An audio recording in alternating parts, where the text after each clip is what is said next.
Hi hello ನಮಸ್ಕಾರ as usual this is Karthik ಮೈಸೂರಿಂದ. So interesting facts of H D D ಅಥವಾ ಕುತೂಹಲಕಾರಿ ಸಂಗತಿಗಳು ಫ್ರಮ್ ನನ್ನಿಂದ ಆ್ಯಂಡ್ ದೆನ್ ಯಾರ್ದು ಅಂದರೆ ಮಣ್ಣಿನ ಮಗ ಅವ್ರದ್ದು.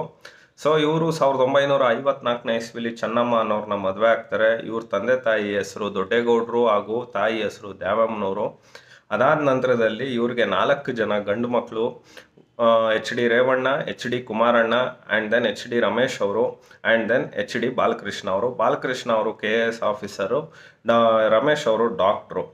ಸೊ ಇವ್ರಿಗೆ 2 ಜನ ಹೆಣ್ಮಕ್ಳು, ಒಬ್ಬರು ಎಚ್ ಡಿ ಶೈಲಜಾ ಅಂತ, ಇನ್ನೊಬ್ಬರು ನಮ್ಮ ಡಾಕ್ಟರ್ ಮಂಜುನಾಥ್ ಅವ್ರ ವೈಫು ಎಚ್ ಡಿ ಅನ್ಸೂಯ ಅವರು. ಇದು ಇವ್ರದ್ದು ಅಂದರೆ ಫ್ಯಾಮಿಲಿ ಯಾರ್ಯಾರಿದ್ದಾರೆ ಏನು ಅಂತ. ಸೊ ಹೀಗೆ ಹೇಳ್ತೀನಿ interesting facts of H D D. ನಮಸ್ಕಾರ. ಹಾಯ್ ಹಲೋ ನಮಸ್ಕಾರ. As usual this is Karthik from Mysuru. So interesting facts on ದೇವೇಗೌಡರು ಕಂಟಿನ್ಯೂ ಆಗುತ್ತೆ. ಸೊ ದೇವೇಗೌಡರು 1962ನೇ ಇಸ್ವಿಲಿ ಎಲೆಕ್ಷನ್ಗೆ ನಿಲ್ತಾರೆ. ಬಟ್ ಕಾಂಗ್ರೆಸ್ ಅವರು ಟಿಕೆಟ್ ಕೊಡೋದಿಲ್ಲ, ಇಂಡಿಪೆಂಡೆಂಟ್ ಆಗಿ ನಿಲ್ತಾರೆ. ಇಂಡಿಪೆಂಡೆಂಟ್ ಆಗಿ ನಿಂತಂಥ ದೇವೇಗೌಡರು ಭರ್ಜರಿಯಾಗಿ ಗೆಲುವನ್ನು ಸಾಧಿಸ್ತಾರೆ.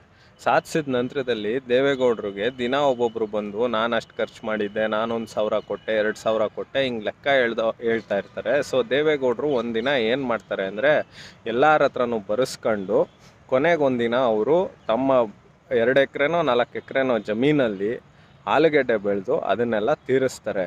ಸೊ ಆದ್ದರಿಂದ ಅವ್ರಿಗೆ ಆ ಬೆಳೆದಂಥ ಆಲೂಗೆಡ್ಡೆ ಒಂದೇ ವರ್ಷದಲ್ಲಿ ಭರ್ಜರಿಯಾಗಿ ಬೆಳೆದು ತೀರಿಸಿದ್ರು. ಸೊ ಜನಗಳು ಪ್ರೀತಿಯಿಂದ ಅವ್ರಿಗೆ ಅಂದಿನಿಂದ ನಮ್ಮ ದೇವೇಗೌಡರು ಮಣ್ಣಿನ ಮಗ ಅಂತ ಹೆಸರು ಬರುತ್ತೆ. ಸೊ ಮಣ್ಣಿನ ಮಗ ಅಂತ ಹೆಸರು ಬರೋದಕ್ಕೆ ಇದೇ ಕಾರಣ. ನಮಸ್ಕಾರ ಸ್ನೇಹಿತರೆ. ಹಾಯ್ ಹಲೋ ನಮಸ್ಕಾರ. As usual this is Karthik. So interesting facts of Deve Gowda continue ಆಗುತ್ತೆ. ಸೊ 1962ನೇ ಇಸ್ವಿಲಿ ಗೆದ್ದಂಥ ದೇವೇಗೌಡರು ಕಂಟಿನ್ಯೂಸ್ ಆಗಿ ಗೆಲ್ತಾರೆ. 62, 68, 72. 72ರಲ್ಲಿ ಸೊ 174 ಜನ ಕಾಂಗ್ರೆಸ್ ಇಂದ ಗೆದ್ದಂಥವರು ದೇವರಾಜ ಅರಸು ಮುಖ್ಯಮಂತ್ರಿ ಆಗ್ತಾರೆ. ದೇವೇಗೌಡ ಅವರ ಪಾರ್ಟಿ ಸೋಲುತ್ತೆ. ಸೊ ದೇವೇಗೌಡರು ಸೋತಂಥ ಪಾರ್ಟಿಲಿ ದೇವೇಗೌಡರು ಗೆದ್ದಿರ್ತಾರೆ. ಬಟ್ ಇವರು 34 ಜನ ಮಾತ್ರ ಗೆದ್ದಿರ್ತಾರೆ. ಅವರು ಭರ್ಜರಿಯಾಗಿ 174 ಜನ ಗೆದ್ದಿರ್ತಾರೆ. ಅಂದಿನ ದಿನದಲ್ಲಿ ಅಷ್ಟು ಜನ ವಿರುದ್ಧ ಯಾರು ವಿರೋಧ ಪಕ್ಷದ ನಾಯಕರಾಗಬೇಕು ಅಂತ ಬಂದಾಗ ಅಲ್ಲಿ ಎಚ್ ಡಿ ಕೃಷ್ಣಪ್ಪನವರು ಮತ್ತು ನಮ್ಮ ದೇವೇಗೌಡರು ಇಬ್ಬರ ಹೆಸರು ಬರುತ್ತೆ. ಫೈನಲ್ ಆಗಿ ದೇವೇಗೌಡರು ವಿರೋಧ ಪಕ್ಷದ ನಾಯಕರಾಗ್ತಾರೆ 72ರಿಂದ 76ರವರೆಗೆ.